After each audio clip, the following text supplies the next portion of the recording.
your positive response to our proposal for a regional approach on the situation in Afghanistan. I also thank our special representatives who worked hard to lay a strong foundation for our meeting. I am positive that our deliberations today will be productive. Excellencies, we are meeting at a pivotal moment in Afghanistan's history. The events of the past few weeks have catapulted our region to a global spotlight. How the situation evolves will have profound implications for Afghanistan, our region, and the world at large. It is clear that no one could anticipate the recent turn of events, from the meltdown of security forces to the collapse of the Afghanistan government. All previous assessments and predictions proved wrong. Notwithstanding the unanticipated and sudden nature of these developments, it is important to note that the much dreaded bloodshed has not occurred. The prospect of a protracted conflict and civil war seems to have been averted. The much feared mass exodus of refugees has not taken place, at least thus far. By all reckonings, the situation remains complex and fluid. One thing, however, is certain. We all are grappling with a changed reality in Afghanistan. The Taliban have announced formation of a caretaker setup. We have noted this development. We hope that the political situation stabilizes at the earliest, leading to normalcy.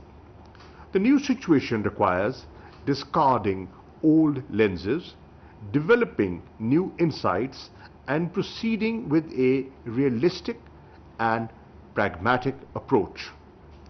At the center of our endeavors must remain the well-being of the Afghan people, who have suffered enormously due to conflict and instability for over 40 years.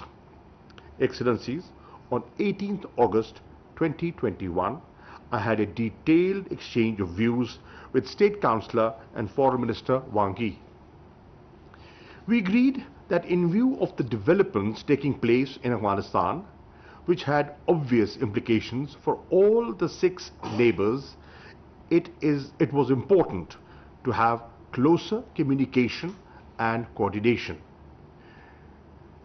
During 24th to 26th of August 2021, I undertook visits to Tajikistan, Uzbekistan, Turkmenistan, and Iran. I am grateful that we had in-depth and insightful discussions during that trip. We agreed on charting a way forward that would help address the common challenges and realize the opportunities that may arise out of the latest developments. Our consultations so far have brought forth the following issues that would require a coordinated approach as the situation evolves. And they are: security situation along the borders, prevention of Afghan soil for being used by terrorist entities, possibility of fresh influx of refugees, containing drug trafficking and transnational crimes, stemming any spread of extremist elements, challenges relating to COVID-19 pandemic, impediments to regional connectivity. We also agree that there are rich dividends if peace is secured in Afghanistan.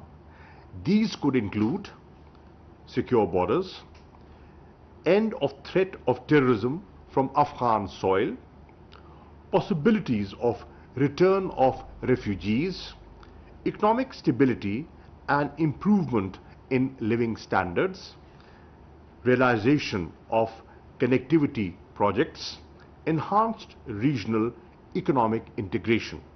Excellencies, to advance our common vision of a peaceful, stable, prosperous and interconnected region, Afghanistan must be enabled to get through this testing time and realize its full potential. In our view, there are several key principles and priorities that should guide the efforts in this direction. First, we must affirm our full support and solidarity with the Afghan people. Second, we must reaffirm our full commitment to the unity, sovereignty and territorial integrity of Afghanistan. Third, we must stress that Afghan issues should have Afghan solutions. Fourth, we must make clear that Afghan soil should not be allowed to be used against any country. Fifth, we must underscore the multi-ethnic nature of Afghan society and stress the importance of national reconciliation. In the wake of recent developments, the key priorities are to prevent a humanitarian crisis that can exacerbate the sufferings of the Afghans.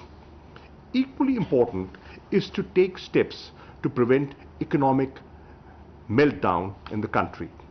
If a humanitarian crisis is prevented and economic stability is assured, then peace can be consolidated and a mass exodus precluded. It cannot be stressed enough that this requires enhanced engagement of the international community, particularly at this pivotal juncture. Renewed diplomatic and international presence in the country would reassure the Afghan people. The urgent provision of humanitarian assistance, with UN and its various agencies playing a lead role, would reinforce that process of confidence building. Afghanistan's success to its financial resources would be pivotal in preventing a collapse and reviving the economic activity. Excellencies, I have no doubt that our deliberations today would help us carry forward our collective thinking on a coordinated approach to the myriad aspects of the situation in Afghanistan. We propose to transform this important platform of neighboring countries into a regular consultative mechanism. I also suggest that we may give consideration to the idea to invite Afghanistan in future. Participation of Afghanistan will augment this forum's effectiveness in pursuing our shared objectives for lasting peace and stability in Afghanistan. The neighboring countries have a direct stake in the stability in Afghanistan. Our collective voice to the international community will reinforce our message of a peaceful, stable and prosperous Afghanistan at peace with itself and with its neighbors. I thank you all. Wazir ख़ारजा Shah Mahmood Qureshi Afghanistan